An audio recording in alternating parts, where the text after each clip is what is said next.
602 కోట్ల రూపాయలు వారి అకౌంట్లో డైరెక్ట్గా వేశాం. మొత్తం 7,600 కోట్ల రూపాయలు నష్టం వచ్చింది.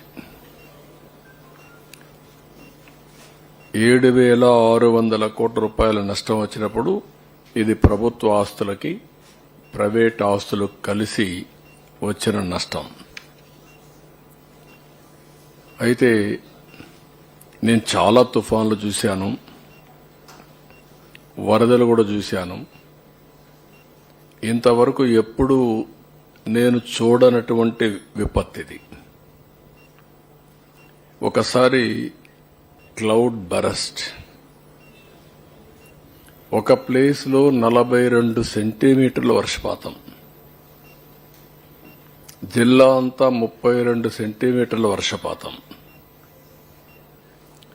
బుడమేరు ప్రాంతంలో ఎప్పుడూ చూడనటువంటి ఉధృతితో వరద, ఫ్లాష్ ఫ్లడ్. గత ప్రభుత్వం యొక్క నిర్లక్ష్యంతో 57 కోట్ల రూపాయలు మోడర్నైజేషన్కి ఇస్తే అది కూడా ఖర్చు పెట్టకుండా ఒక రాజకీయ వివక్షతో క్యాన్సిల్ చేసి మొత్తం గండ్లను కూడా పూడ్చిన పరిస్థితి.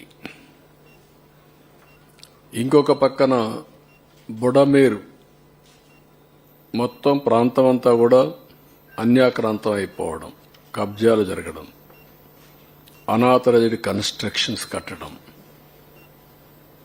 ఒక పక్క నీళ్లు వస్తున్నాయి, వరద వస్తూ ఉంది. ఒక పక్క ఈ నీళ్లు పోవడానికి వీలు కాకుండా అక్రమ కట్టడాలు, ఎక్కడికక్కడ అడ్డంకులు. ఇవన్నీ కూడా ఇంకొక పక్క ఒక చరిత్ర. ఒక పక్క ఏదైతే నేచర్ వక్రీకరించినప్పుడు, లేకపోతే మనం నేచర్తో ఆడుకున్నప్పుడు ఇలాంటి అకాల వర్షాలు లేకుంటే క్లౌడ్ బరస్ట్లు కావడం, ఇవన్నీ కొత్త కొత్త ఫెనామినాస్ మనం చూస్తున్నాం. అందులో మనం చేసిన, గత పాలకులు చేసిన పాపాలు ఈ రెండూ కలిసి ప్రజలకు శాపాలుగా మారే పరిస్థితి వచ్చింది. 30వ తేదీ తెల్లవారుజాము నుంచి వర్షాలు. మార్నింగ్ మాట్లాడాను, మధ్యాహ్నం మాట్లాడాను, రాత్రి మాట్లాడాను, తెల్లవారితో మాట్లాడాను. అంతా కూడా సవ్యంగా ఉందనుకున్నాం. ఆల్ ఆఫ్ ఎ సడన్ సిటీలోకి నీళ్లు వచ్చాయి. అక్కడికే వెళ్లాను. అక్కడి నుంచి చూసిన తర్వాత ఇంకా సమస్య తీవ్రత నాకు అర్థమై ఇక్కడి నుంచి కదలడం కరెక్ట్ కాదని ఇక్కడే కలెక్టరేట్లోనే మకాం పెట్టాను. ఇక్కడే నైట్ హాల్ట్ పెట్టుకున్నాను. ఆ సీరియస్నెస్ రాకపోతే ఈ సమస్య పరిష్కారం కాదని నేను ఆలోచించాను. ఒక విధంగా చెప్పాలంటే చాలా